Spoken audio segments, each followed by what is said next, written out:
అనగనగా ఛానల్‌కి అందరికీ స్వాగతం. పిల్లలు, ఇప్పుడు మనం 'సింహము బంగారు కంకణం' అనే కథను విందాం. అనగనగనగనగా ఒక అడవి ఉంటుంది. ఆ అడవిలో ఒక ముసలి సింహం ఉంటుంది. దానికి గోళ్ళన్నీ ఊడిపోతాయి, పళ్ళన్నీ పోతాయి, వేటాడడానికి శక్తి గూడా ఉండదు. అప్పుడు అది ఆహారం ఎలా సంపాదించుకోవాలా అని ఆలోచిస్తూ ఉంటుంది. అప్పుడు దానికి ఒక చెడ్డ ఆలోచన వస్తుంది. ఒకరోజు ఒక బాటసారి ఆ అడవి గుండా వెళ్తూ ఉంటాడు. అప్పుడు ఈ సింహము ఆ బాటసారిని పిలుస్తుంది.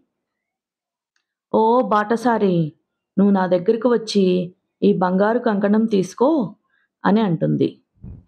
అప్పుడు ఆ బాటసారి, "ఓ మృగరాజా, నువ్వేమో క్రూర మృగానివి.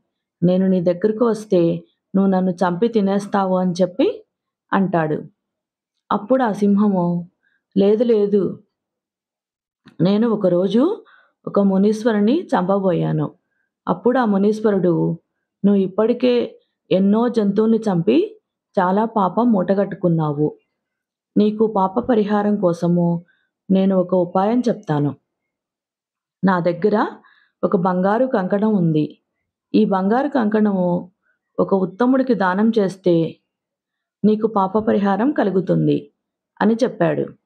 అందుకని నా దగ్గర ఉన్న ఈ బంగారు కంకణాన్ని నువ్వు తీసుకో, నాకు పాప పరిహారం చెయ్యి అని చెప్పి అంటుంది. అప్పుడు ఆ బాటసారి ఆలోచనలో పడతాడు.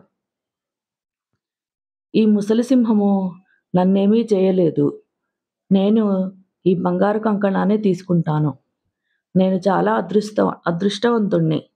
కష్టపడకుండా నాకు బంగారు కంకణం లభిస్తోంది అని అత్యాశకు పోతాడు.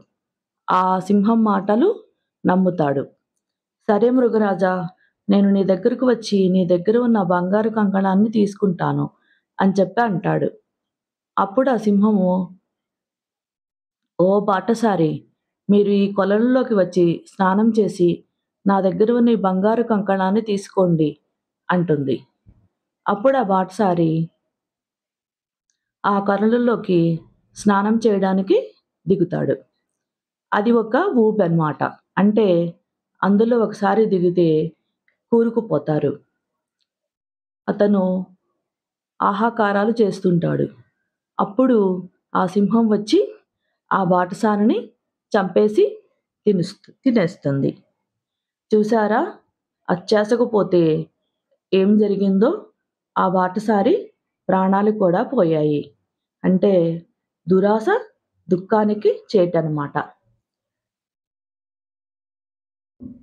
కథ కంచికి మనమింటికి.